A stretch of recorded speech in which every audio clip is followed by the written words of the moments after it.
Okay, hello, good evening and all to all.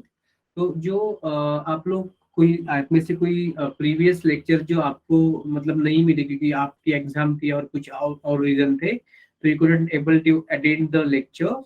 So if you want some previous lecture link, जो भी recorded lecture है मेरे, तो उसका लिंक आपको मिल जाएगा। आप मुझे व्हाट्सअप कर देना कि किस डेट का चाहिए, अगर किसी को चाहिए तो। क्योंकि बच्चों से मुझे ये आ रहा था कि सर ये मुझे लेक्चर इसका मैं नहीं था तो उस टाइम का लेक्चर मुझे मिस हो गया, तो उसका लिंक आपको मिल सकता है। ठीक है, उसका लिंक मैं Yes, आपको sir. Yes, sir. शेयर कर सकता हूँ, you can ask me. Yes yes, आगे बढ़ेंगे। ठीक है, तो हम लोगों ने डाइजेशन एंड एब्जॉर्प्शन स्टार्ट किया। Right right. Okay Yes, sir. Okay. तो हमने इंट्रोडक्शन ले लिया कि न्यूट्रिशन के स्टेप्स होते हैं 5। तो इंजेशन से लेके एजिएशन तक। तो जो एसिमिलेशन है ना, assimilation is actually it is the use of digested absorb food by cell. Use of digested absorb food by cell.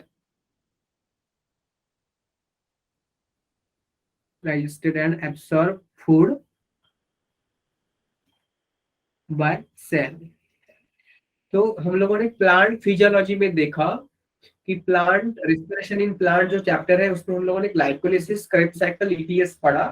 तो उसमें देखा हमने कि कहाँ प्लांट के सेल्स या कोई भी लिविंग ऑर्गेनिज्म के सेल्स, प्लांट हो या एनिमल हो, जो एरोबिकली है वो ऑक्सीजन यूज करते हैं, और वो ग्लाइकोलिसिस, क्रेब्स साइकिल, ईटीएस करते हैं, और ऑक्सीजन की वजह से यूज करके ऑक्सीडेशन करते हैं ग्लूकोज का और एटीपी बनाते हैं। तो फॉर्मेशन ऑफ और synthesis of ATP with the help of glycolysis, Krebs cycle and ETS is also one type of assimilation. It is one type of assimilation. तो assimilation तो बहुत सारे प्रोसेस होते हैं। मतलब अगर ग्लूकोज से ग्लाइकोजन बनाना है, अमीनो एसिड से प्रोटीन बनाना है, ओके, तो सबको भी एसिमिलेशन बोलते हैं। So one of the way of assimilation is formation of ATP. मुझे थोड़ा सा ना ये पॉइंट और समझाना है आपको। तो कल मैंने समझाया तो आपको क्लियर हो गया? Yes, sir. Yes, Yes, sir. sir. Yes, okay sir. Okay. और थोड़ा सा मुझे थोड़ा सा बारीकी से समझाना है कि एक्चुअली डाइजेशन असल में क्या होता है। क्योंकि ना ये चैप्टर और आपका दूसरा चैप्टर जो है ना, एक बायोमोलिक्यूल। तो बायोमोलिक्यूल को और इसको हम लोग थोड़ा सा इंटीग्रेट करते हैं। तो मैंने आपको कहा था कि हमारा जो फूड है ना, वो हमारा best, sorry, most basic important need है, रिक्वायरमेंट है बॉडी का। क्योंकि फूड के बिना हमको एनर्जी नहीं मिलेगी, और नहीं एनर्जी मिलेगी तो हम लोग जी नहीं पाएंगे। तो that is the food is the most important basic requirement of all living organism including human. So food में जो हम लोग इंसान फूड जो खाते हैं, या हम लोग जो है जो भी कोई भी फूड खाता है एनिमल, तो उसमें दो तरह के कंपोनेंट होते हैं। अभी हम लोग ह्यूमन फिजियोलॉजी पे ज्यादा फोकस करेंगे ना, और उसमें हम लोगों ने देखा कि फूड में दो तरह के कंपोनेंट होते हैं। एक तो होते हैं जो कंपोनेंट ज्यादा पाए जाते हैं फूड में, उसको बोलते हैं, उसका क्वांटिटी अमाउंट ज्यादा होता है, उसको बोलते हैं मेजर कंपोनेंट्स। एंड जिनका अमाउंट या क्वांटिटी रिलेटिवली कम रहता है उसको बोलते हैं माइनर कंपोनेंट। उसमें आते हैं वाइटामिन एंड मिनरल्स। तो इसमें कंफ्यूजन क्या होता है ना, कि मेजर कंपोनेंट में क्या क्या आता है, कार्बोहाइड्रेट्स, प्रोटीन्स एंड फैट्स। और माइनर में क्या आता है, वाइटामिन एंड मिनरल्स। तो हमारे बॉडी के लिए कार्बोहाइड्रेट्स, प्रोटीन्स एंड फैट्स ज्यादा चाहिए, बहुत ही ज्यादा चाहिए as compare to vitamin and minerals. Vitamin and minerals तो कंपेरेटिवली बहुत कम चाहिए, इसलिए उसको बोलते हैं माइनर कंपोनेंट। तो उसमें कंफ्यूजन ये होता है कि मेजर कंपोनेंट को ये मैक्रो मॉलिक्यूल समझ लेते हैं, और माइनर कंपोनेंट जो है ना, वाइटामिन एंड मिनरल्स, वो तो माइनर कंपोनेंट भी है और माइक्रो मॉलिक्यूल भी है। These are minor components of the food are micromolecules also. They are micromolecules because vitamins and minerals के जो molecular weight होते हैं वो बहुत कम होते हैं। ओके, इसलिए उसका एब्सॉर्प्शन डायरेक्टली हो सकता है, दे आर डायरेक्टली एब्सॉर्ब। और माइनर कंपोनेंट है, उसके साथ साथ ये माइक्रोमोलिक्यूल्स भी है, they are micromolecules also. Okay, लेकिन ये जो मेजर कंपोनेंट है ना, उसमें कार्बोहाइड्रेट्स, प्रोटीन्स एंड फैट्स है। ये इनमें से माइक्रो मॉलिक्यूल भी है और उसमें मैक्रो मॉलिक्यूल भी है। मतलब अगर मोनोसैकेराइड्स है या अमीनो एसिड्स है तो ये हो गए माइक्रोमोलिक्यूल्स। डाइसैकेराइड है, ऑलिगोसैकेराइड है तो भी हो गए माइक्रोमोलिक्यूल्स। पॉलीसैकेराइड्स है तो ये हो गए मैक्रोमोलिक्यूल्स। अमीनो एसिड्स है तो ये हो गए माइक्रोमोलिक्यूल्स। डाइपेप्टाइड है मतलब two amino acids are joined by a single peptide bond. So dipeptide मतलब टू अमीनो एसिड जॉइंड है तो वो भी हो गए माइक्रोमोलिक्यूल।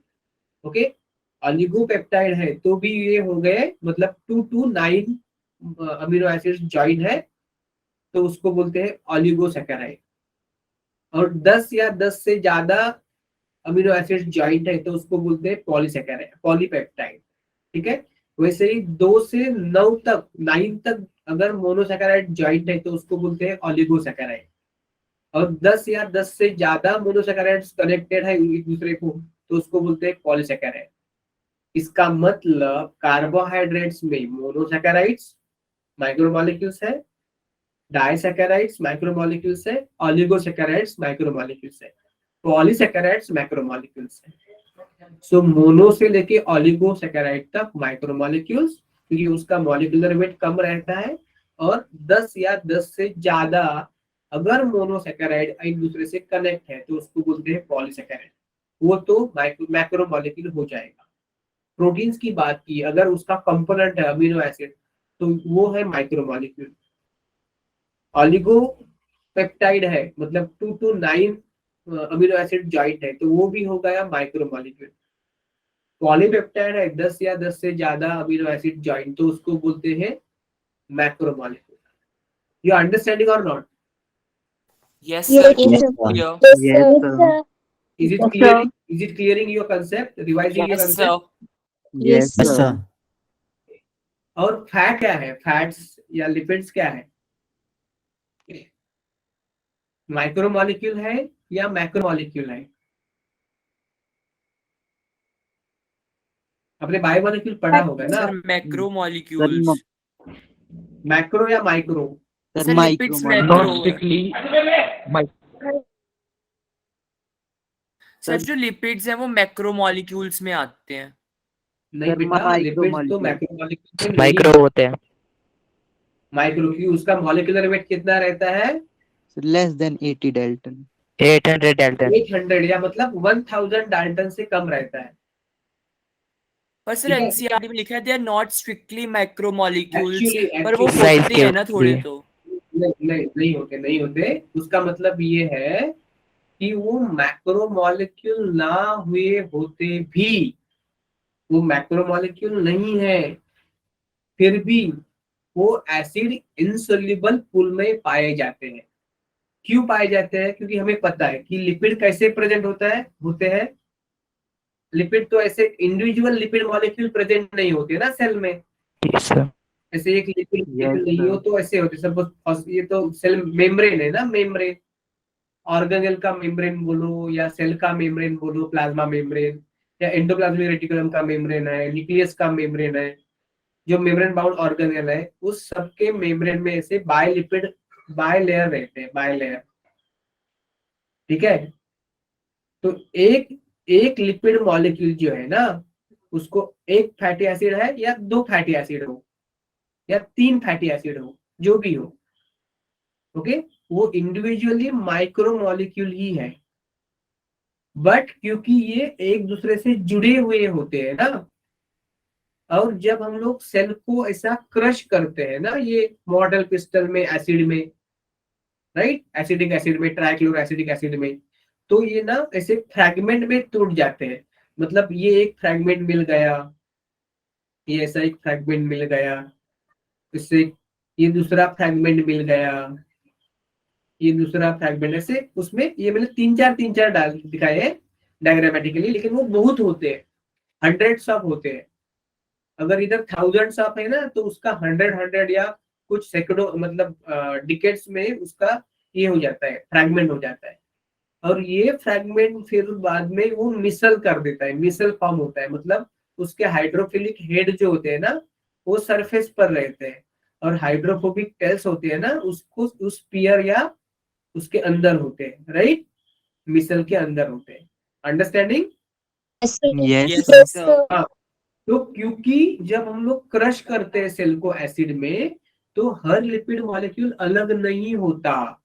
वो लंबा वाला जो ये होता है ना, लंबा वाला ऐसा लिपिड लेयर बाइलेयर, वो टूट जाता है छोटे छोटे फ्रैगमेंट में। तो फ्रैगमेंट में भी बहुत सारे लिपिड मॉलिक्यूल हैं, तो कलेक्टिवली उनका मॉलिक्यूलर वेट ज्यादा आता है। लेकिन अगर आपने हर लिपिड मॉलिक्यूल को अलग किया ना, तो ये एसिड सोल्यूबल फ्रैक्शन में आ जाएगा। ठीक है? So as a molecule lipid is a micro molecule. ये क्लियर बेटा अभी सात्विक? Yes, sir. हाँ, तो ऐसे ना एनसीईआरटी उलझाती है हमें शब्द में, तो they are not strictly macro molecule, तो क्लियरली बताती भी नहीं है मैक्रो मॉलिक्यूल बोलेंगे या माइक्रो मॉलिक्यूल बोलेंगे। तो नॉट स्ट्रिक्टली क्यों बोला है एनसीईआरटी ने? क्योंकि हमें तो हम पाते हैं प्रोटीन्स और पॉलीसेकेराइड के साथ उसको एसिड इंसोल्यूबल फ्रैक्चर में पाते हैं, लेकिन ये एक्चुअली होते हैं इंडिविजुअल मॉलिक्यूल, हर एक इंडिविजुअल मॉलिक्यूल माइक्रो मॉलिक्यूल, क्योंकि उसका मॉलिक्यूलर वेट तो स्ट्रिक्टली दिया है ना, इट इज 800 डाल्टन या लेस देन 1000 डाल्टन। और ये मैक्रो मॉलिक्यूल है उसका तो 10,000 डाल्टन से भी ज्यादा होते हैं मॉलिक्यूलर वेट, जैसे कि पॉलीसेकेराइड, प्रोटीन्स, पॉलीपेप्टाइड्स, स्टार्च और ये ग्लाइकोजन, मतलब पॉलीमर। क्लियर है? Yes, sir. Yes, sir. इसका मतलब कार्बोहाइड्रेट है ना, उसमें कुछ है माइक्रो मॉलिक्यूल, और मतलब क्या है माइक्रो मॉलिक्यूल्स? जो मोनोमर, मतलब मोनोसैकेराइड, डाइमर मतलब डाइसैकेराइड, ऑलिगोमर, ये सब माइक्रो मॉलिक्यूल है। और उसमें पॉलीसैकेराइड जो है ना, पॉलीसैकेराइड, ये कैसा है? ये है मैक्रो मॉलिक्यूल।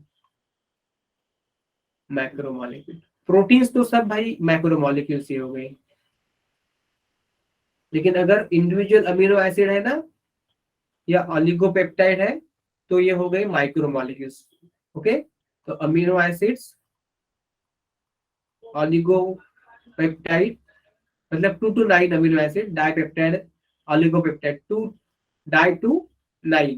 to 9 ऑलिगोपेप्टाइड, ये एक्चुअली है, मतलब ये मोनोमर और ऑलिगोमर, मोनोमर, मोनोमर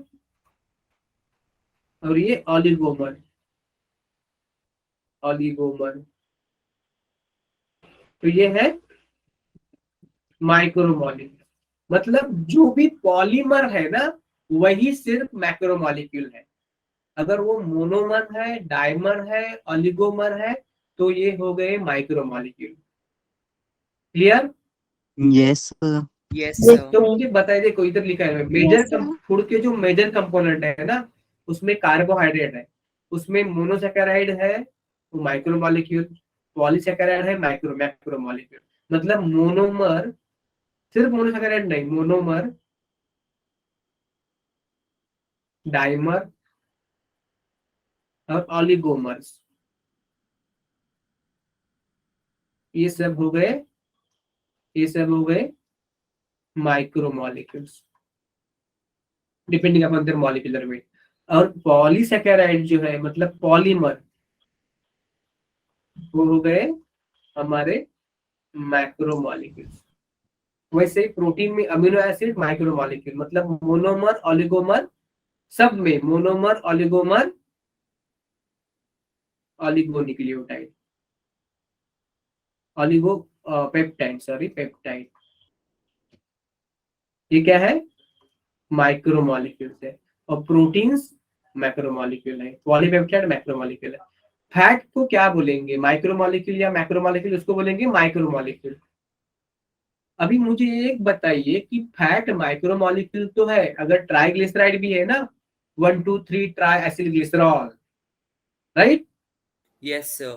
ग्लिसरॉल के तीनों hydroxyl groups are replaced by same और डिफरेंट फैटी एसिड्स, सैचुरेटेड और नॉन सैचुरेटेड व्हाटएवर। तो this is triglyceride, 1 2 3 tri acyl glycerol. तो मुझे बोलिए कि ये जो लिपिड या फैट है, ट्राइग्लिसराइड है, ये तो माइक्रोमोलेक्यूल ही हो गया। फैटी एसिड, ग्लिसरॉल भी माइक्रोमोलेक्यूल हो गए। कितना ही लंबा फैटी एसिड है वो माइक्रोमोलेक्यूल हो गया। अराकिडोनिक एसिड जिसमें 20 ये होते हैं कार्बन, तो वो भी माइक्रोमोलेक्यूल हो गया। कोई भी हो फैटी एसिड, ग्लिसरॉल, तो वो हो गया माइक्रोमोलेक्यूल। लेकिन जब फैटी एसिड एंड ग्लिसरॉल जुड़ते हैं ईस्टर बॉन्ड से और फैट या लिपिड बनता है, तो ये फैट या लिपिड मोनोमर है या पॉलीमर है। किसी ने हैंड रेज किया क्या? एक मिनट, किसी ने हैंड रेज किया क्या? कुछ पूछना है क्या? सात्विक? यस सर, किसी ने किया था एंड्रेस। यू वांट टू अंडरस्टैंड, मतलब ओके ओके, कोई किसी को बता पूछना है तो पूछ लो। अभी ना किसी का कोई अकाउंट बना रहा है ना, और फेक अकाउंट, तो आप ध्यान मत दो। अगर कोई स्पैम कर रहा है तो मुझे बोल दो कि हमारा टाइम जाएगा उसको ये भी सब करने में। ठीक है? Yes, sir. हाँ हाँ हाँ, ठीक है ठीक है। तो मुझे मुझे सेपरेटली ना बाद में मैसेज कर देना कि ये मेरा अकाउंट बना रहा था, तो फेक अकाउंट बनाया मेरे नाम से, तो बाद में लेक्चर मतलब की बात। ठीक है? अगर कोई स्पैम करता है तो तुरंत उसको मैं रिमूव कर दूंगा, डोंट वरी। तो मुझे एक बोलिए कि जो फैट है, या ये मोनोमर है या पॉलीमर है? माइक्रोमोलेक्यूल तो है ही वो, मतलब उसका उसका फैटी एसिड भी माइक्रोमोलेक्यूल, ग्लिसरॉल भी माइक्रोमोलेक्यूल, मोनोग्लिसरॉल, ट्राइग्लिसरॉल, ट्राइग्लिसराइड, सब माइक्रोमोलेक्यूल हो गए। तो ये पॉलीमर है या मोनोमर है fat? That is the question. Yes. So monomer, fat किससे बना है? Fatty acid, 3 fatty acid Glycerol. Plus glycerol, triglyceride. तो उसको भी सब कुछ कंपोनेंट है ना, उसके भी छोटे छोटे कंपोनेंट है ना, फैटी एसिड, ग्लिसरॉल। तो ये मोनोमर हो गया या पॉलीमर हो गया?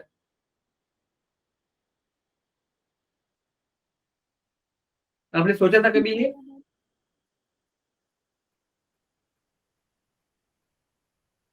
Yes, any answer? अभी किस lipid monomer. हाँ, मानसी बोल रही मोनोमर है ना बेटा? Yes, sir. किसी का और कुछ अलग आंसर या सेम आंसर? अब बच्ची बोल दीजिए आप, क्यों लगता है आपको ये मोनोमर? पॉलीमर क्यों नहीं लगता? Yes, just come on fast. हमें इधर उलझना नहीं है, हमें आगे भी जाना है, लेकिन कंसेप्ट आपको क्लियर होना चाहिए। या मानसी बेटा आप बोल सकते हो कि क्यों उसको बोलेंगे हम लोग मोनोमर, पॉलीमर क्यों नहीं बोलेंगे? सर वो क्योंकि लिपिड्स के मोनोमर्स होते हैं ना। तो जिनके मोनोमर होते हैं वो तो एक तो डाइमर होंगे, या ऑलिगोमर होंगे, या पॉलीमर होंगे। सर ये क्या मोनोमर होगा। क्यों होगा बेटा मोनोमर? सर बिकॉज जो लिपिड्स होते हैं वो पॉलीमर्स नहीं होते हैं। क्यों क्यों लेकिन क्यों? How can you believe this? Because वो रिजेंबल स्मॉल मॉलिक्यूल्स में होते हैं। देखो, पॉलीमर और मोनोमर में बेसिकली डिफरेंस क्या है? तो पॉलीमर ये रिपीटिंग यूनिट से बनता है ना, रिपीटिंग यूनिट से, मतलब पॉलीपेप्टाइड पे कम से कम 10 अमीनो एसिड सेम या डिफरेंट रिपीट होने चाहिए। अमीनो एसिड नंबर 1 2 3 4 5 6 7 8 9 10, कम से कम 10 या 10 से ज्यादा। तो उसको कंपोनेंट है मोनोमर, वो रिपीटेड है, सेम टाइप होगी या अलग टाइप होगी, that is different, but repetition है, उसको रिपीटेशन हो गए। तो रिपीटिंग मोनोमर अगर 10 से ज्यादा है उसको बोलते हैं पॉलीमर। सेम मोनोमर है, डिफरेंट मोनोमर है, डजंट मैटर। वैसे ही पॉलीसेकेराइड में ग्लूकोज या कोई और, मतलब जैसे कि इनुलिन है, इनुलिन किसका पॉलीमर है? Inulin glucose. ग्लूकोज का, ग्लूकोज का नो सर। पॉलीमर स्टार्च है या ग्लाइकोजन है? ग्लूकोज का पॉलीमर इनुलिन। बायोमोलिक्यूल पढ़ा है कि नहीं? Sir, बायोमोलिक्यूल, fructose का. फ्रक्टोज। हाँ यस एग्जैक्टली, फ्रुक्टोज का पॉलीमर है। ओके, तो ये कम से कम 10 फ्रुक्टोज के यूनिट्स आगे से जुड़ गए एक दूसरे से, तो ये बन गया पॉलीमर। लेकिन फैट कोई रिपीटिंग यूनिट नहीं है ना, रिपीटिंग यूनिट नहीं है। न्यूक्लियोटाइड पता है आपको? Nucleotide, nucleoside plus inorganic Yes. Phosphate. Yes, Yes. sir. Yes, sir. Nucleotide क्या है? पॉलीमर है या मोनोमर में है? क्योंकि न्यूक्लियोटाइड खुद किससे बना है? शुगर, नाइट्रोजन बेस और फॉस्फेट, 3 चीज से बना है। तो ये पॉलीमर है या मोनोमर है? Monomer. Monomer. और न्यूक्लिक एसिड वो polymer. Polymer. पॉलीमर, क्योंकि उसमें बहुत सारे मोनोमर अटैच है। मतलब मोनोमर भी छोटे छोटे मॉलिक्यूल से या एटम से बना हो सकता है। It can also be divided.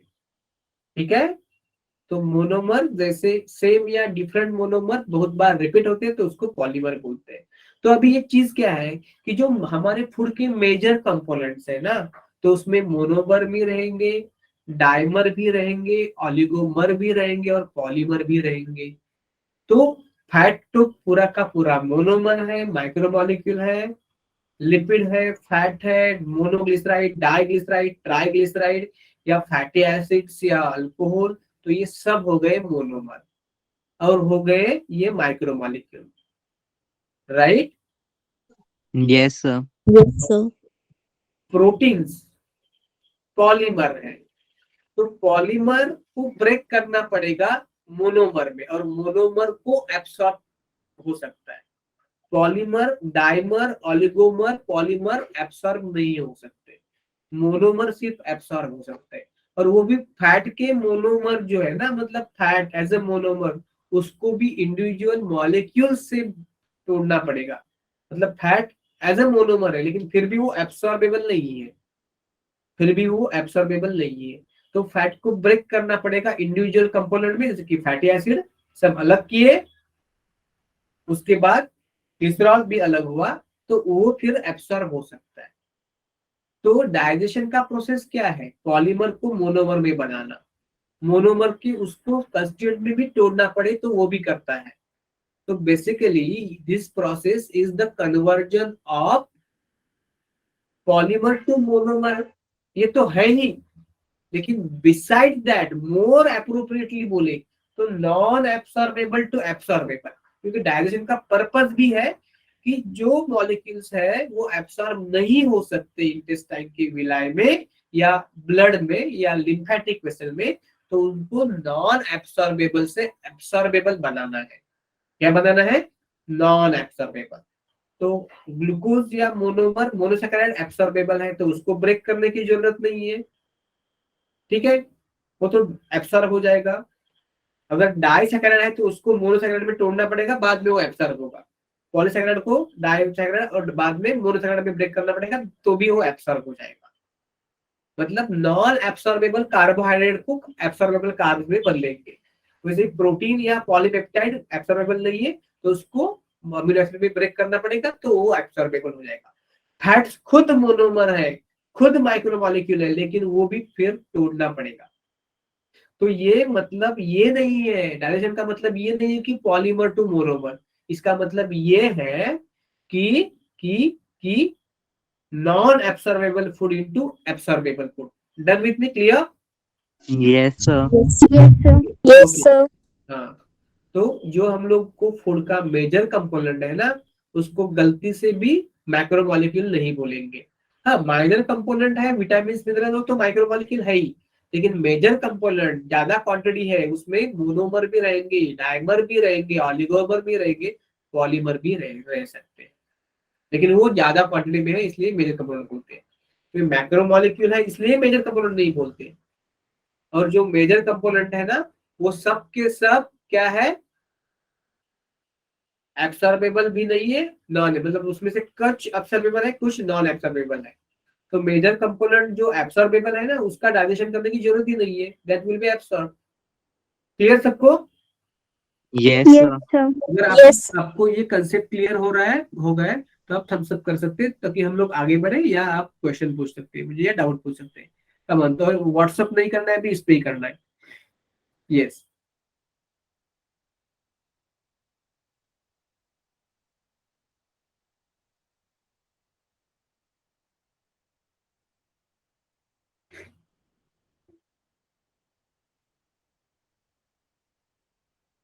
कौन फास्ट? या तो आप रिप्लाई दे दो या तो आप डाउट पूछो, न्यूट्रल नहीं बैठना है। मैं ये नहीं कहता कि आपको पॉजिटिव ही रिप्लाई देना है, no, not at all, not at all. आपको समझ में आया तो ही पॉजिटिव, नहीं आ रहा है तो मुझे पूछो, लेकिन कुछ ना कुछ करो आप, एज अ कॉन्शियसनेस चाहिए। हाँ, कॉम्प्लेक्स टू सिंपल, मतलब फैट है ना, फैट एक्चुअली, फैट जो है ना वो बाकी के प्रोटीन या कार्बोहाइड्रेट मतलब पॉलीसेकेराइड से सिंपल है, लेकिन एब्सॉर्बेबल नहीं है, तो इसको बोल सकते हैं कॉम्प्लेक्स। ग्लूकोज है ना, ग्लूकोज वो वैसे ही कॉम्प्लेक्स है, लेकिन वो हो सकता है तो सिंपल बोल सकते हैं। किस दृष्टि से देखना है हमें, अब अगर ये सब चीज उसके केमिकल नेचर पे या केमिकल स्ट्रक्चर पे सिंपल या कॉम्प्लेक्स नहीं बोलना है। अगर वो एब्सॉर्बेबल है तो उसको सिंपल बोलना है, अगर एब्सॉर्बेबल नहीं है तो उसको सिंपल कॉम्प्लेक्स बोलना है। तो एक्चुअली पॉलीसेकेराइड जो होता है वो कॉम्प्लेक्स होता है, मोनोसेकेराइड उससे सिंपल होता है। ओके, लेकिन अगर वो सिंपल है, वो अगर एब्सॉर्बेबल नहीं है तो कॉम्प्लेक्स है। Clear? Yes, sir. Yes, sir. Yes. कोई आवाज आ रहा था क्या?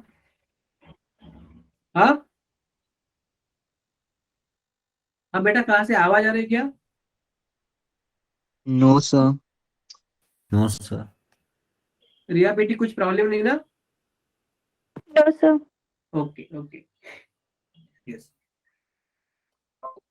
तो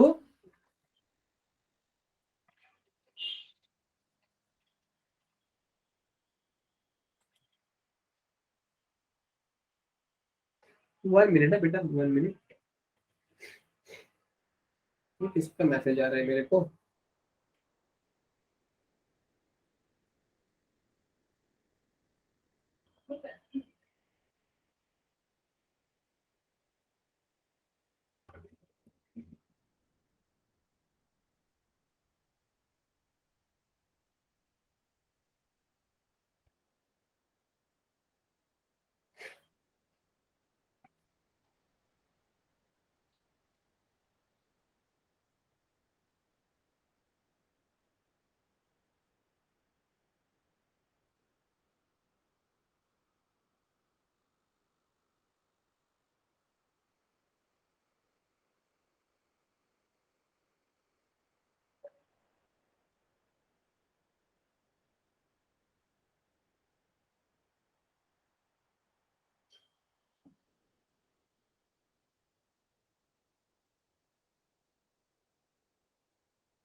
ओके, तो ये आपको सबको क्लियर है ना?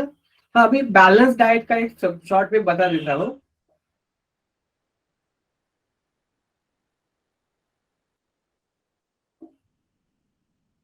कि आपके डाइट में 60% कार्बोहाइड्रेट होना चाहिए, 25% प्रोटीन होना चाहिए और लगभग 15% लिपिड्स एंड फैट्स होना चाहिए। So this is called as balance diet. आगे बढ़े? Yes, sir. Yes, sir. Yes, sir.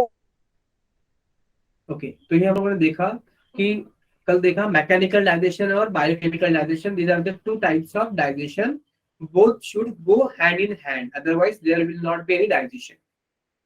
तो मैकेनिकल डाइजेशन ब्रेक करता है बड़े फूड पार्टिकल को छोटे फूड पार्टिकल में, ताकि सरफेस एरिया बढ़ सके और उस पर प्रॉपरली एंजाइम हमला कर सके उस पर। ठीक है, इधर इधर कोई ये मत करो, मतलब इधर कोई ये मत करो, व्हाट्सएप कोई मत करो, हाँ इधर करो, जो भी है आपको इधर करो। अभी मैंने बोला नहीं है ना व्हाट्सएप करने के लिए। ओके, ये तो हम लोगों ने कल देखा था ना। Yes, sir. Yes, sir.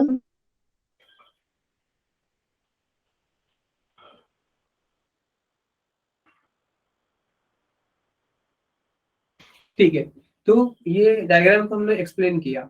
अब इसमें ना कल हमने देखा था डिओडिनम क्या है, सी शेप्ड है ना, जेजुनम क्या है, लॉन्ग कॉइल, इसको बोलेंगे लॉन्ग कॉइल जेजुनम को, एनसीईआरटी में वर्ड दिया इसे।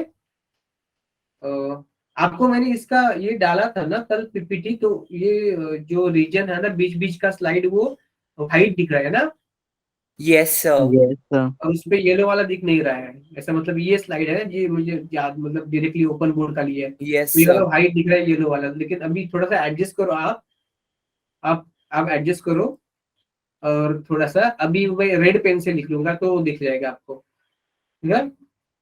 Yes, sir.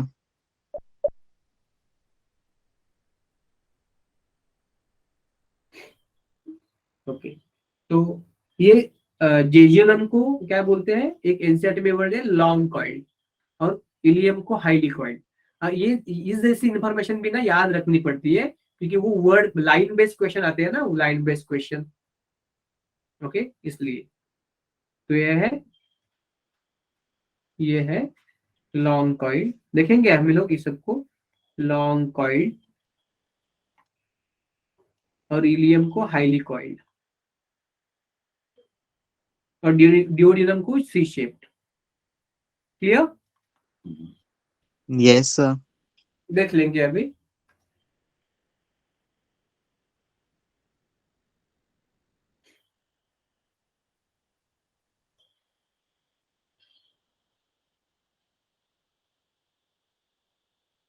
देखते कितना होता है आज।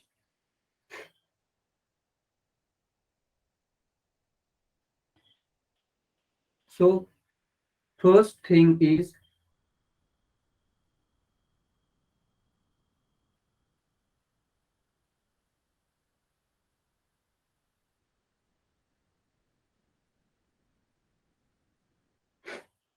okay, देखो, so the first part हम लोग अभी एलिमेंट्री कैनल को समझेंगे। पहला एलिमेंट्री कैनल,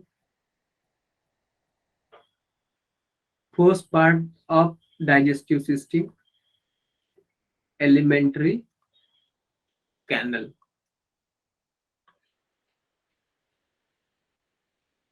ठीक है, alimentary canal it start from mouth to ये एनस तक है, माउथ टू एनस तक है। तो पहला पार्ट है माउथ, ये कल पढ़ाया नहीं ना मैंने आपको, नो सर। No sir. ये ऐसा No, क्यों लग sir. रहा है कि मैंने आपको पढ़ाया है? नहीं सर, नहीं हमें पढ़ाया नहीं ना? पता है। Okay,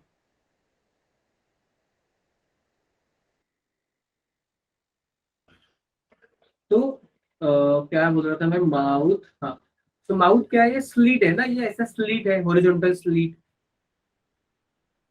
yes sir. Horizontal slit है, या एपर्चर भी बोल सकते हैं आपको उसको, ओके, ट्रांसवर्स या हॉरिजॉन्टल स्लीट बोल सकते हैं उसको। ओपनिंग, एंटीरियर ओपनिंग है, anterior opening of alimentary canal, alimentary canal, उसके एंटीरियर ओपनिंग भी बोल सकते हैं उसको, ठीक है। और it is guarded by lips, guarded by lips, upper और लोअर लिप, ठीक है। उसके बाद आता है buccal cavity, mouth lead to the cavity called as buccal या ओरल कैविटी, ब्यूकल कैविटी या ओरल कैविटी बोलेंगे, ब्यूकल कैविटी या ओरल कैविटी बोलेंगे। ये क्या है, ये जो ब्यूकल कैविटी ओरल कैविटी है ना, जो mouth lead into buccal cavity और ओरल कैविटी, इसमें आपको क्या मिलेंगे, इसको आपको मिलेंगे टीथ, और क्या मिलेगा, टंग, राइट। Yes sir. Yes, और क्या sir. मिलेगा, सलाइवरी ग्लैंड होते हैं क्या ब्यूकल कैविटी में या ओरल कैविटी में, सलाइवरी ग्लैंड होते हैं क्या, whether they are No, present sir. in the cavity? नहीं। No Yes. सर। तो कहाँ पे होते हैं ये, लाइनिंग पे होते हैं, ओरल कैविटी के लाइनिंग पे होते हैं ना। Yes, sir.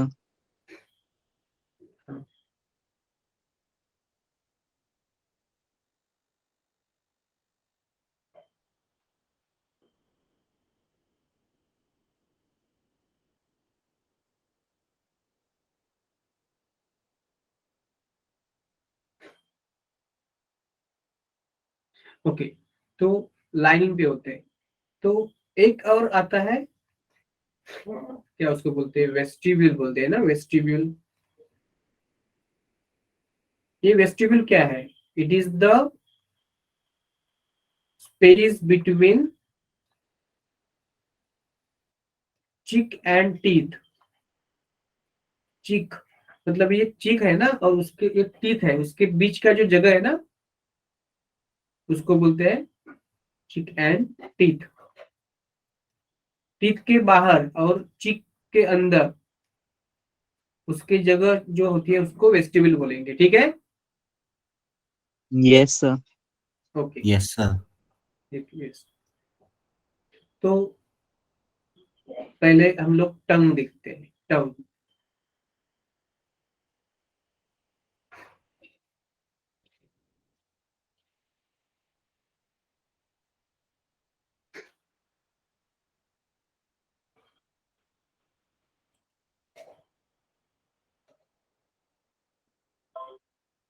पहले देखते हैं टंग। थोड़ा सा दूसरा दूसरा मतलब क्लियर नहीं है, लेकिन मैं समझा दूंगा, उस पर कर दूंगा मार्किंग। तो हमारी टंग जो है ना, वो मस्कुलर ऑर्गन है, it is a muscular part. Muscular कौन से मसल से बनी है टंग? स्केलेटल मसल से बनी है, वॉलेंट्री, इनवॉलेंट्री, किस किस मसल से बनी है? वॉलेंट्री। voluntary, वॉलेंट्री मसल से बनी है ना, क्योंकि उसका मूवमेंट इधर हम लोग कर सकते हैं ना, we can control the movement of tongue will power से। मस्कुलर कैसे, involuntary muscle, sorry voluntary muscle, voluntary muscle, ये एन और यू सेम हो गया, वॉलेंटरी मसल है। और ये टंग जो है ना, it is attach to which bone? Tongue, thyroid. Tongue जो है ना, वो हमारी टंग एंटीरियर पार्ट उसका फ्री है। अगला जो अगला पार्ट है ना, एंटीरियर पार्ट, वो फ्री है, फ्री है। और पोस्टीरियर पार्ट ये attach to hyoid bone, attach to hyoid bone. ये एकमात्र ऐसा बोन है हमारे बॉडी में, हायोइड बोन, कि ये किसी और बोन से जुड़ा नहीं है। पता है ना आपको? This is only one bone in the body that is not articulated or attach to any other bone. इधर रहता है, इधर नेक रीजन में, हायोइड बोन, इधर हायोइड बोन, ठीक है। हमारी टिंग और टंग, और आपने आपने देखा होगा ना कि वो जो फ्रॉग होता है ना, फ्रॉग, वो फ्रॉग क्या करते हैं, टंग बाहर निकालता है ना, ऐसे ऐसे टंग बाहर निकालता है ना फ्रॉग, और इंसेक्ट को पकड़ता है, फिर उसकी वो रोल होती है, अंदर जाती है। पता है ना आपको? Yes, sir. Yes, Yes, sir. sir. Frog की टंग होती है ना, वो किधर अटैच होती है? एंटीरियर पार्ट पे अटैच होती है या पोस्टीरियर पार्ट पे अटैच होती है? जैसे कि हमारी टंग पोस्टीरियर पार्ट पे अटैच है, एंटीरियर पार्ट पे फ्री है। तो फ्रॉग फ्रॉग वाली टंग होती है ना, फ्रॉग की, वो ऐसे बाहर आती है। आपको आपने एक देखा ना, वो जैसे पुंगी वाला होता है, एक रोलिंग वाला, जैसे करते हैं तो उससे मतलब ऐसे ऐसे ऐसे वो खुल जाता है बाहर, पता है ना आपको? वो यस मतलब सर। बाजार में मिलता है, बाजार में। तो बच्चे थे तो हम लोग बहुत, मतलब आप अभी भी उसका मजा लेते लेते होंगे, लेते कि नहीं ऐसी चीज का मजा मजा? सब बचपन में करते थे। अभी भी मैं अभी भी करता हूँ यार, इसमें क्या है? तो मजा आता है ना, वो ऐसे गया तो ऐसे एक गोल रहता है छोटा सा, वो ऐसा मतलब ऐसा बढ़ जाता है, भाग गया, ठीक है ना, ऐसा ऐसा रोल होके। तो फ्रॉग की टंग ना वैसी पूंगी जैसी होती है, वो एंटीरियर पार्ट पे अटैच होती है और पोस्टीरियर पार्ट फ्री होता है। तो ये इधर अटैच है, इधर ऐसे अटैच है। तो ये ऐसे बाहर अंदर की तरफ से होती है, रोल करके वो बाहर आती है, उसमें इंसेक्ट चिपकता है, वो फिर से रोल करके अंदर आती है। ओके, लेकिन हमारी टंग जो है ना, वो एंटीरियर पार्ट फ्री है और पोस्टीरियर पार्ट उसका अटैच है। तो आप हमें कोई इंसेक्ट नहीं पकड़ना है। तो मस्कुलर टंग है, एंटीरियर पार्ट फ्री है, posterior part attach to the hyoid bone, और उसका दो हिस्सा है टंग का। ये जो आगे वाला हिस्सा हम लोग ऐसे बाहर दिखा सकते हैं ना, ऐसा, उसको बोलते हैं, इसको बोलते हैं, बाहर वाला हिस्सा है ना, उसको क्या बोलेंगे? ये वाला पार्ट, उसको बोलते हैं ओरल पार्ट। क्या बोलते हैं? Oral part. यहाँ से यहाँ तक का जो हिस्सा है ना, इधर देखा है, उसको बोलते हैं ओरल पार्ट। और पिछला वाला जो हिस्सा है ना, उसको बोलते हैं फेरेंजियल पार्ट। फेरेंजियल पार्ट, ठीक है ना। तो अगर आपका खाना ओरल पार्ट तक है ना, तो आप वो बाहर भी निकाल सकते हैं। मतलब आपको स्वेलोइंग नहीं करना है ना, तो आप, लेकिन एक बार वो खाना इधर गया, आपका खाना इधर गया, वो फेरेंजियल पार्ट पे गया, तो बाद में आप उसका डिग्लूटेशन मतलब swallowing प्रिवेंट नहीं कर सकते। You cannot prevent the swallowing once the food enter up to the pharyngeal part. You understanding? Yes, sir. Yes, sir. Yes, sir. Okay okay. तो ये pharyngeal पार्ट है, ये है ओरल पार्ट। आगे दिखता है जब आप जीभ बाहर निकालते हो ना, ये टंग, तो दिखता है, उसको pharyngeal ओरल पार्ट बोलते हैं। उसके पीछे होता है फैरिंग्स में अंदर की तरफ, उसको बोलते हैं, वही उसका यही एंड ये हाइवाइड बोन को अटैच होता है, उसको बोलते हैं फेरेंजियल पार्ट। ये जो ओरल पार्ट है ना, उस पे बहुत सारे बर्ड्स पैपिले रहते हैं। क्या रहते हैं? सपोज ये टंग है ना, इसे इधर निकालो मैं, ये इससे टंग है, उस पे ये, उस पे बहुत सारे ऐसे डॉट डॉट डॉट डॉट रहते हैं, तो उसको बोलते हैं पैपिले। क्या बोलते हैं उसको? पैपिले। पैपिले, सब पैपिले टेस्ट बर्ड नहीं है। कुछ पैपिले के ऊपर टेस्ट बर्ड होते हैं, कुछ पैपिले के ऊपर टेस्ट बर्ड नहीं होते। ओके, तो ये टंग पे बहुत सारे पैपिले होते हैं, बहुत सारे पैपिले, बहुत सारे, ऐसे बहुत सारे होते हैं पैपिले। उसका नंबर बहुत ज्यादा होता है, so many numbers, so many numbers, बहुत ज्यादा। तो उसको बोलते हैं फिलीफॉर्म पैपिले। फिलीफॉर्म पैपिले, ऐसे filiform papillae, this is the filiform papillae. वो साइज में छोटे, फिलिन मतलब छोटे छोटे साइज में रहते हैं, लेकिन उनका नंबर बहुत ज्यादा होता है। So the papillae which are maximum in number and smallest in size, they are called as filiform papillae. Clear? Sir. Yes, sir. Sir. और इस साइड यहाँ पे आपको ऐसे पैपिले मिल जाएगा, ऐसे ऐसे पैपिले मिलेंगे, उसको बोलेंगे सर्कमहैलेट पैपिले। क्या बोलेंगे? सर्कमहैलेट पैपिले। सर्कमहैलेट पैपिले, उसका साइज बड़ा है और नंबर सबसे कम है। जाहिर सी बात है, उसका साइज ज्यादा है तो नंबर कम रहेगा, साइज छोटा है तो नंबर ज्यादा रहेगा। तो बहुत सारे हैं पैपिले, उसको बोलेंगे फिलीफॉर्म पैपिले। मैक्सिमम नंबर है, स्मॉलेस्ट साइज है, और बहुत बड़े बड़े वाले पैपिले हैं लेकिन उनका नंबर कम है, साइज बड़ा है, तो उसको बोलेंगे, इसको बोलेंगे सर्कमहैलेट। सर्कमहैलेट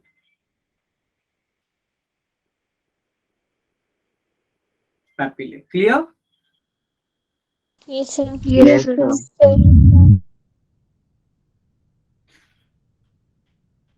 ये हो गया हमारे सर्कमहैलेट पैपिले।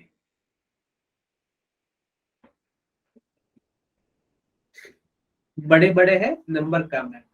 और भी पैपिले हैं, और भी पैपिले उस साइड है, सपोज इधर इधर ऐसे, उस साइड और भी पैपिले है, ऐसे इस साइड है, उसको बोलेंगे फंगीफॉर्म पैपिले। क्या बोलेंगे उसको?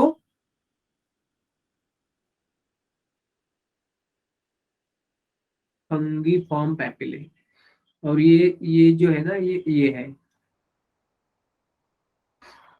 ठीक है, ये पैपिले, ये फंगीफॉर्म पैपिले, क्योंकि उसका शेप है ना मशरूम जैसा होता है, मशरूम जैसा, मतलब ऐसा मशरूम जैसा शेप होता है, तो उसको बोलते हैं फंगीफॉर्म पैपिले। तो ये पैपिले ना कैसे हो गए? फिलीफॉर्म सबसे छोटे, सबसे लार्ज नंबर, सबसे बड़े लेकिन लिस्ट इन नंबर सर्कमहैलेट, और मशरूम शेप्ड है, उसको बोलेंगे मतलब फंगीफॉर्म पैपिले। और एक भी होते पैपिले फॉलिएट पैपिले, फॉलिएट, लेकिन वो पैपिले ना ऐसे होते हैं, लेकिन they are absent in human, absent in human, absent in human, लेकिन हो सकते हैं किसी और एनिमल में। ठीक है? और ये जो फिलीफॉर्म पैपिले होते हैं ना, उस पे कोई टेस्ट बर्ड नहीं होता, नो, सबसे ज्यादा है लेकिन उस पे ऊपर कोई टेस्ट बर्ड नहीं है।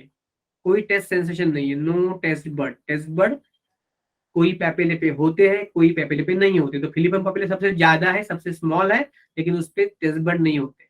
No taste buds present on them. इतना सबको क्लियर है? Yes, sir.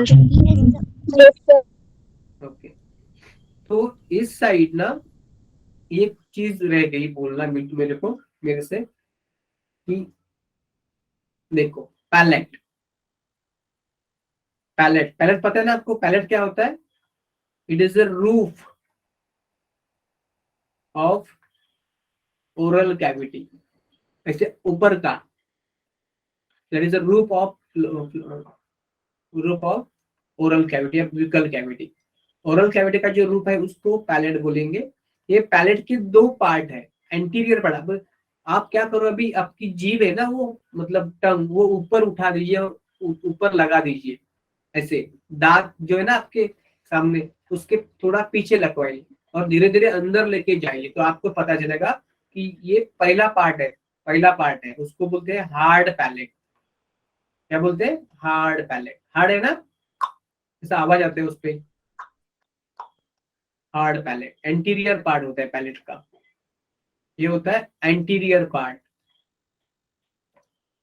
और हार्ड पैलेट के भी पीछे थोड़ा सॉफ्ट पैलेट है, राइट? सॉफ्ट पैलेट है, ठीक है? That is at the posterior part of palate. Palate मतलब roof of oral cavity, posterior part. Are you understanding or not? Yes, sir. Yes, sir. Clear. ये हार्ड पैलेट है ना, उसको अगर अपने आपके आपके टंग से थोड़ा घुमाया तो क्या ये मतलब उस पे कोई फोल्ड नजर आ रहे हैं आपको? मतलब लग रहा है फोल्ड करके देखो। ये जो पैलेट है ना ऐसा, ये पैलेट, ये टीथ है आपके, ये टीथ है। तो इधर ये पैलेट है ना, ये है इधर का सॉफ्ट पैलेट और ये है हार्ड पैलेट। तो इस हार्ड पैलेट पे कोई आपको ऐसे फोल्ड लग रहा है क्या? फोल्ड लग रहा है क्या ऐसे? Yes, sir. Yes, sir. Okay. तो ये जो है ना, ये क्या करते हैं लोग, ये जो उसके मतलब रूगे जैसा रहते हैं ना, रूगे जैसा फोल्ड रहते हैं ना, उस पे फोल्ड रहते हैं, फोल्ड। तो ये फोल्ड्स क्या करते हैं? Prevent slippage of food. Slippage, अगर स्लीप हो गया फूड, कहाँ पे अंदर चला गया ना, तो आप होल्ड कर सकते हो फूड को। Slippage of food, prevent slippage of food, food को स्लीप होने नहीं देता। और इस सॉफ्ट पैलेट पे है ना, उस पे पोस्टीरियर मोस्ट पार्ट पे, पोस्टीरियर मोस्ट पार्ट पे एक प्रोजेक्शन होता है, उसको बोलते हैं यूला। पता है ना आपको? यूला क्या बोलते हैं उसको? यूला बोलते हैं, ठीक है ना? अगर आपने ऐसा मतलब मुंह खोला है ना, ऐसा मुंह खोला है ना, ये पैलेट है, तो इधर ये सॉफ्ट पैलेट है ना, तो इस साइड आपको ऐसे ये यूला में दिख जाएगा। पता है ना आपको? ये ऐसे ये सॉफ्ट पैलेट है, ये हार्ड पैलेट है। You understanding or not? Yes, Yes, sir. sir. Yes, Understood. sir. तो इसको बोलेंगे यूला। इसका फंक्शन पता है आपको? यूला का फंक्शन क्या होता है? Yes, sir. Yes, it prevent, क्या फंक्शन है? Entry of, So it covers internal layers. It prevent the entry of food into nasal chamber. जो खाना खा रहे हैं ना, वो ऊपर भी जा सकता है ना, थोड़ा नेजल चेम्बर में भी जा सकता है ना। तो ये अब देखो, ये ऐसा अपना माउथ है, सपोज ये सपोज ऐसा आदमी है, It helps in इसकी swelling. नाक है, ये इसका माउथ है, ये किधर गया? इधर पैलेट है ना, और इधर ये यूला है, राइट? तो ये खाना खा रहे हैं ना, खाना ऊपर भी जा सकता है ना, तो ये कवर करता है, इसको कवर करता है, बंद करता है। जैसे कि इपिग्लॉटिस ग्लॉटिस को बंद करता है during swallowing। You understanding? Yes, sir. Yes, sir. तो ऑल्सो ड्यूरिंग swallowing ये ऊपर की तरफ ऐसा होता है ना, लटका हुआ, ऐसा नीचे लटका हुआ होता है ना, तो ये ऐसा बंद करता है, बंद करता है। किसको बंद करता है? नेजल चेम्बर में ये फूड आगे मतलब उल्टा फूड नहीं आ जाता। तो prevent entry of food into nasopharynx या nasal chamber, into nasal chamber. Clear सबको? Yes, sir. Yes. Yes. और ये सॉफ्ट पैलेट है ना, उसके एंड में क्या मिलेंगे आपको? टॉन्सिल्स मिलेंगे ना, पता है ना, नोड्स, पता है ना, टॉन्सिल्स मिलते हैं उधर। टॉन्सिल्स नहीं पता आपको? कुछ ठंडा खाया तो इधर सूजन आती है इसमें, yes sir. Lymph Yes, node sir. रहते हैं, लिम्फ नोड रहते हैं, लिम्फ नोड। ठीक है, आपको इतना क्लियर हो गया? So palate is a roof of oral cavity, it is made up of anterior hard palate, posterior soft palate. Anterior part is having folds that prevent the slippage of food from the mouth during swallowing, mastication. Sorry, mastication of the food. मतलब mastication of the food. Soft palate is a posterior part. Its most posterior part is having the uvula that prevent the entry of food into the nasal chamber. और soft palate के आगे उसके अंदर tonsils भी रहते हैं। देखिए lymph node है, जो कि क्या है, एक तरह के लिम्फ नोड होते हैं, लिम्फ नोड होते हैं, नोड्स होते हैं। ठीक है, क्लियर सबको इतना? Yes, sir. Yes, sir. Yes, sir. Okay. और मुझे ये बताइए कि आपकी आपकी टंग में कहाँ पे कौन सा टेस्ट होता है? टेस्ट कहाँ पे कौन सा होता है? आपको तो ये पता होगा ना, इधर निकाल दो टेस्ट। ये टंग की टिप है, टिप पे कौन सा टेस्ट होता है? Sir, sweet. Sweet. Sweet. Sweet taste का बड़ होता है ना, स्वीट टेस्ट, स्वीट। इधर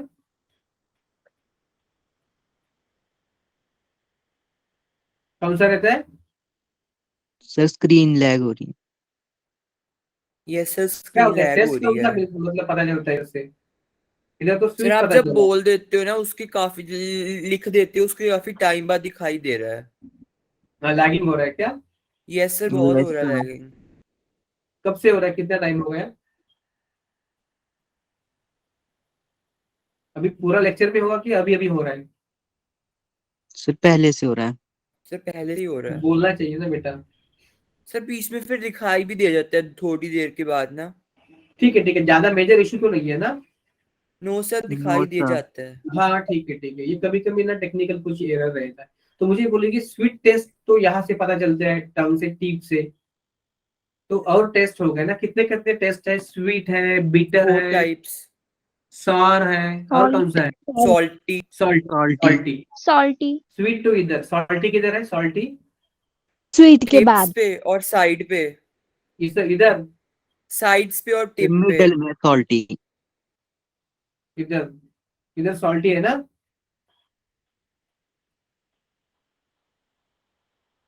और ये बीटर कहाँ पे है? End में. बैक साइड पे। Sir, end. इधर, Yes, sir. ये मैंने निकाला ऊपर, वो इधर Yes, लिख सकता हूँ नो बीटर, सर, थोड़ा आगे को, थोड़ा इस साइड ये पे। साइड। सर आपकी स्क्रीन लैग हो रही, दिखाई नहीं दे रहा आपका कर्सर कहाँ मूव कर रहा है। अभी मैंने देखा, अभी यहाँ पे कर्सर है। तो बिटर कहाँ पे है और ये कहाँ पे है? मतलब सॉल्टी हो गया, स्वीट हो गया, बिटर, और कौन सा हो गया? अभी कौन सा बाकी है? सॉर। Sour. स्वीट हो गया, बिटर हो गया, सॉल्टी हो गया, और किसका? Sir, sour. सावर। सॉर और कहाँ पे रहता है? posterior side पे कहाँ होता रहता है। Both sides. हाँ। तो मुझे एक पूछना था कि जो तीखा टेस्ट कहाँ पे मिलता है? तीखा, मिडल में। तीखा तो टेस्ट नहीं Sir, है एक्चुअली, front पे. There is no. Sir, सबसे आगे. हाँ Sir, मिडल सबसे में हो आगे सकता है तीसरा. सर। नहीं फ्रंट यार, में. तीखा कोई टेस्ट ही नहीं है। देखो, सुनो मेरी बात, ये जो तीखा है ना, तीखा, वो कोई टेस्ट ही नहीं है। सर तीखा तो बहुत लगता है जब कुछ खा लेते हैं, सब हाँ, मिर्ची तो वगैरह। उससे क्या होता है? बर्निंग होता है, बर्निंग।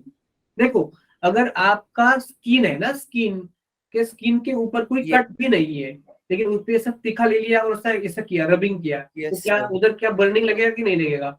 यस सर, लगेगा। Yes. Yes, sir. हाँ, लगेगा बर्निंग। तो आपके मतलब जो बर्निंग सेंसेशन है, ये कोई टेस्ट नहीं है, उसके लिए कोई टेस्ट बड नहीं बना है। ठीक है, yes sir. Yes, so that sir. Is the burning sensation, burning sensation. ठीक है, हम रुक जाते हैं, आप 10 मिनट का ब्रेक लेके you can join the next lecture. Okay, thank Yes, you. sir. Thank you. Thank you, sir. Bye, sir. Thank you, sir. Good Good night. night, sir. Good Good night. night, sir. Good night. Good night, sir. Yes, good night.